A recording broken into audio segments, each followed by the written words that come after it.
Hi it's Monday 2 days எப்படி weekend போச்சுன்னே தெரியல. அதுங்களே வீக் ஸ்டார்ட் ஆயிருச்சு. மண்டே கொஞ்சம் பிஸியாகவே தான் எல்லாருக்குமே போகும். ஸோ அதே மாதிரி எனக்குமே போச்சு. எங்களுடைய மெனு பார்த்திங்கன்னா சாதம் அண்ட் முள்ளங்கி சாம்பார், கோவக்காய் பொரியல். என்னுடைய பையனுக்கு லஞ்சுக்கு பார்த்திங்கன்னா சப்பாத்தி தான் போட்டிருந்தேன். அண்ட் அது எக் சப்பாத்தி மாதிரி நான் அவனுக்கு பிரட்டி கொடுக்க போகிறேன். அண்ட் சாப்பாட்டுக்கு உலையுமே காஞ்சிச்சு, அரிசி போட்டுட்டேன். And side by side tea போட்டு குடித்தாச்சு. அண்ட் பருப்பையுமே வேக வச்சு எடுத்துக்கிட்டாச்சு. அண்ட் சப்பாத்தியுமே நான் போட்டு எடுத்துட்டேன்.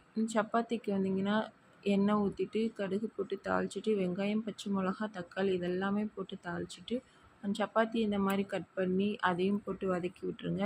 நல்லா வதங்க விட்டியும் 2 முட்டையை உடைச்சி அதையுமே நல்லா ரோஸ்ட் பண்ணி எடுத்துகிட்டு லாஸ்ட் பெப்பர் தூவி இறக்கிடுங்க. இவ்வளோ தான். இந்த வீடியோ பிடிச்சா லைக் பண்ணி சப்ஸ்கிரைப் பண்ணி